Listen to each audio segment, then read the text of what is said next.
বর্তমান সময়ে একজন ভালো মানুষকে খুঁজে পাওয়া খুবই কঠিন, তবে একেবারে অসম্ভব নয়।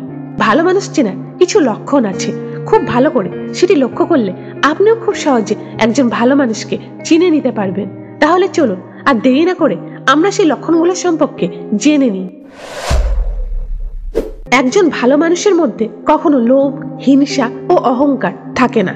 তারা সবসময় অন্যের বিপদে সাহায্য করতে এগিয়ে আসে ও নিঃস্বার্থভাবে অন্যের উপকার করে। বিনিময়ে কোনো কিছু পাওয়ার আশা তারা রাখে না। একজন ভালো মানুষ অন্যের অধিকারকে সবসময় গুরুত্ব দেয়, অন্যের প্রাপ্য অধিকার থেকে কখনো তাকে বঞ্চিত করে না। একজন ভালো মানুষ কোনো ভুল করে ফেললে, অন্যায় করে ফেললে সে সেটা বুঝতে পারলে নিজের অন্যায় স্বীকার করে নেয়। কারোর সাথে ভুল করলে তার কাছে তা নিয়ে ক্ষমাও চেয়ে নেয়। একজন ভালো মানুষ কখনো কাউকে নিচু দৃষ্টিতে দেখে না, কখনো কাউকে কোনো কারণবশত উপহাস ও অপমান করে না। সবসময় সবার সাথে তার ব্যবহার হয় নৈতিকতাপূর্ণ, ভদ্র ও সুন্দর।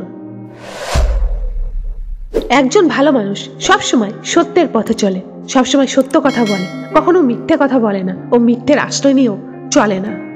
তো বন্ধুরা, এই 5টি লক্ষণ দেখে আপনি খুব সহজে একজন ভালো মানুষকে চিনে নিতে পারবেন।